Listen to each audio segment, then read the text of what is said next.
எல்லோருக்கும் வணக்கம். இது Coimbatore Sri engineer hollow block machine manufacturing. எங்கள் ஃபேக்ட்ரியில் சாலிட் பிளாக் மிஷின் நிறைய உற்பத்தி பண்ணுறோம். அதில் இன்றைக்கி நீங்கள் பார்க்குற ஷார்ட்ஸ் வந்து இது 860 mm auto feeder block making machine. இந்த மிஷினுடைய பேர். இதோடைய மொத்த பவர் பார்த்தீங்கன்னா 18 HP தேவைப்படும் 3 phase லைனில். அதில் வைப்ரேட்டர் மோட்டர் மட்டுமே உங்களுக்கு 11 HP வந்துடும். அது இல்லாமல் பம்பு மோட்டர் உங்களுக்கு 7 HP வந்துடும். இந்த மிஷினுடைய ஸ்ட்ரக்சர் பிளேட் எல்லாம் பார்த்தீங்கன்னா 6க்கு 3 சேனலில் போட்டிருப்போம். எல்லாம் ரொம்ப ஹெவியாக போட்டிருப்போம். இதோடைய வால்வ் வாட்டரும் ரொம்ப ஹெவியாக இருக்கும். இதில் உட்காந்து வேலை செய்கிற மாதிரி ஒரு சீட்டும் கொடுத்துருக்குறோம். அது மட்டும் இல்லாமல் வைப்ரேஷன் மோட்டர் பின்னாடி ஒன்று, டாப்பில் 2, சைடில் 2 கொடுத்துருக்குறோம். அது மட்டும் இல்லாமல் மேலே ஃபேன் மாட்டியிருப்பேன். இந்த ஃபேன் எதுக்காக அப்படின்னா ஆயில் சூடாகக்கூடாது அப்படிங்கிற மாட்டிக்கிறேன்.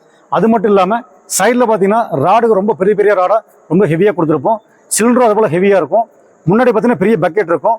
நம்ம ஆப்ரேட் பண்ணுற வந்து உட்காந்து வேலை செய்கிற மாதிரி ஆப்ரேட் பண்ணுற மாதிரி செட் பண்ணி கொடுத்துருக்கோம். முன்னாடி சிலிண்டரும் பெரிய ஹெவியாக கொடுத்துருக்கோம். இப்போ இந்த மிஷினுடைய டீட்டெயில் சரின்னு நினச்சிங்கன்னா டிஸ்கிரிப்ஷனில் மிஷினுடைய லிங்க் கொடுத்துருக்கேன். அதை பாருங்கள், தெளிவாக புரியும். நன்றி, வணக்கம்.